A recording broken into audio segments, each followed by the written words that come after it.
Does fasting leave you tired, groggy, or struggling to get through the day? You're not alone. Most people think this is normal, but it's not. It's a sign that your body is missing something crucial. In this video, I'm going to show you the 3 biggest mistakes that cause fasting fatigue and exactly how to fix them so that you can get your energy back without giving up your fast. If fasting is making you feel drained, dizzy, or foggy, you're not broken. You're just missing a few key pieces. Because here's the truth. Fasting isn't supposed to make you feel worse. It's meant to give your body a break, clean house, and actually give you more energy, not less. But when you're new to fasting or not supporting your body the right way, that's when the fatigue kicks in. And it's usually not the fast itself causing a problem. It's what's missing. Let's start with the most common mistake people make. You're under-electrolyted, meaning your body is low on sodium, potassium, and magnesium, and that wrecks your energy fast. See, when you fast, your insulin levels drop, and that signals your kidneys to flush out excess water and salt. That's good for reducing bloat and inflammation, but it also drains your electrolyte levels. And electrolytes don't just keep you hydrated, they regulate your muscle function, your brain signaling, and your energy output at a cellular level. So if you're not replacing what you're losing, your body short circuits, and that's when the headaches, fatigue, and brain fog kick in. Fix it with this. Start your fast with 16 to 32 ounces of water plus a pinch of sea salt or a clean electrolyte mix. If you're going longer than 16 hours, add a little bit of potassium and magnesium glycinate later in the day. Most people feel a difference within 20 minutes. Don't fight through the crash, just correct the imbalance. Here's another reason fasting wipes you out. Your meals aren't giving your body what it needs to last. Let's say you finish eating dinner at 6 o'clock p.m. and you're fasting until 11 a.m. the next day. That's 17 hours with no food, but your last meal was just a bowl of chicken and rice? That's not going to cut it. Here's what's happening. If your pre-fast meals are too low in protein, fat, or minerals, you burn through your energy stores faster, and then your body hits the wall. That's when you start feeling shaky, tired, or irritated halfway through the fast. Here's the fix. You want your final meal before a fast to be anchored in protein and healthy fat, not just carbs. Think grilled chicken thighs with avocado and steamed greens. Eggs cooked in butter with some salmon and sauteed spinach, ground beef with olive oil and roasted zucchini.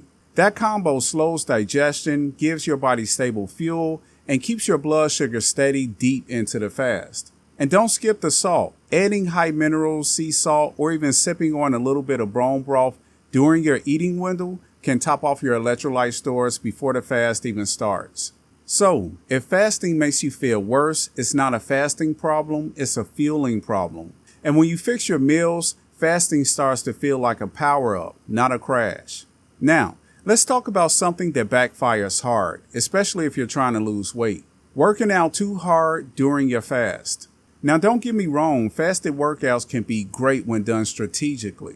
They boost growth hormone, help burn fat more efficiently, and train your body to use fuel better. But here's the problem. If you're already feeling tired and you push into a high-intensity workout without fuel, you're going to crash hard.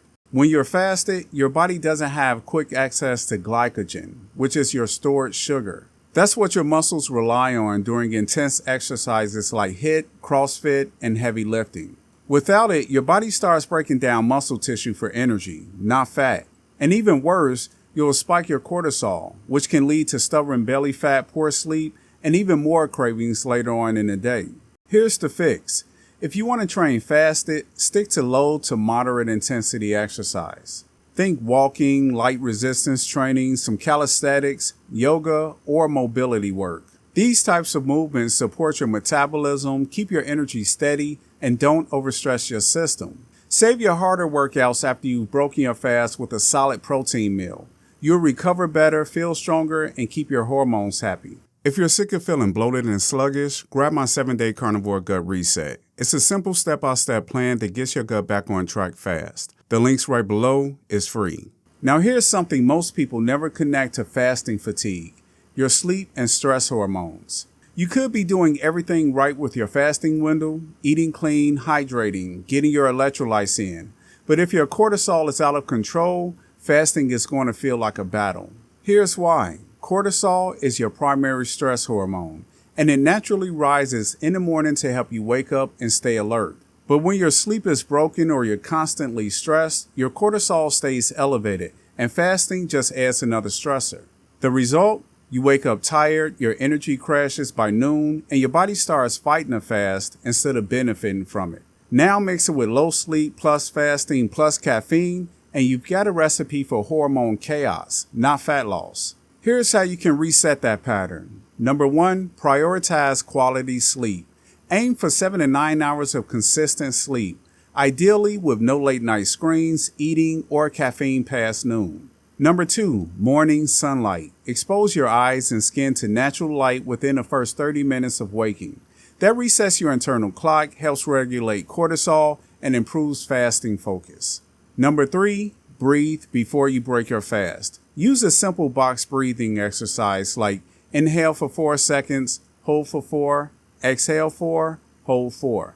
Do this during the fast to keep your nervous system calm. Fixing your sleep and stress isn't optional. It's what makes fasting sustainable and energizing instead of depleting. If fasting keeps leaving you tired, here's what you need to know. You don't have to jump straight into 18 or 20-hour fast. And honestly, you shouldn't. Your metabolism, hormones, and energy systems need time to adjust, especially if you're coming off a standard eating pattern with 3 to 6 meals a day. Fasting is like training a muscle. You build the skill and resilience over time. Here's how you can do it right. Number 1, start with a 12-hour overnight fast. That means if you finish eating at 7 o'clock p.m., you don't eat again until 7 a.m. Simple, gentle, and a great starting point for your circadian rhythm and digestion. Number 2, increase your fasting window by 1 hour every few days. Move from 12 to 13, then 14, up to 16 or 17 hours if it fits your goals. This easing progression gives your body time to adapt without hitting a wall. Number 3, listen to your energy, not your ego. If your energy dips hard, don't just push through. Recheck your meals, electrolytes, and sleep. Adjust and try again. That's how you build sustainability. Number 4, focus on nutrient density when you do eat. You're eating less often, so each meal has to matter more. Prioritize protein, minerals, and healthy fats every time you eat. When you take a smart-phased approach, your energy improves, your cravings drop, and fasting becomes something your body actually wants to do. It's not about how long you can suffer, it's about how consistently you can support your body. We're almost there, but this last step is the glue that holds everything together. Let's be real. Most people give up on fasting not because it doesn't work, but because they've never experienced what it feels like when it's actually done right. So let me paint the picture for you. When your minerals are balanced, your meals are dialed in, and your sleep supports your hormones, fasting feels like freedom. Your energy is stable, your thoughts are clear, and you're not always chasing snacks or fighting cravings. Instead of waking up groggy and dragging through the day, you feel light, sharp, and locked in. You're burning fat for fuel, not just running on willpower.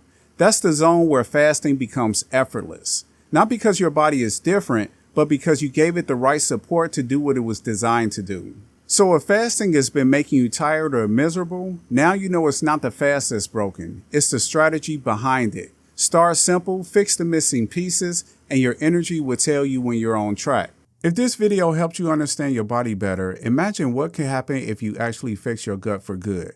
Download my free guide, 7-Day Carnivore Gut Reset, and take the first real step toward eliminating bloating, fixing digestion, and rebalancing your hormones. The link's in the description below. And if you found this video helpful, don't forget to subscribe. We've got more no-fluff videos coming your way. Thanks for watching, and I'll see you in the next one.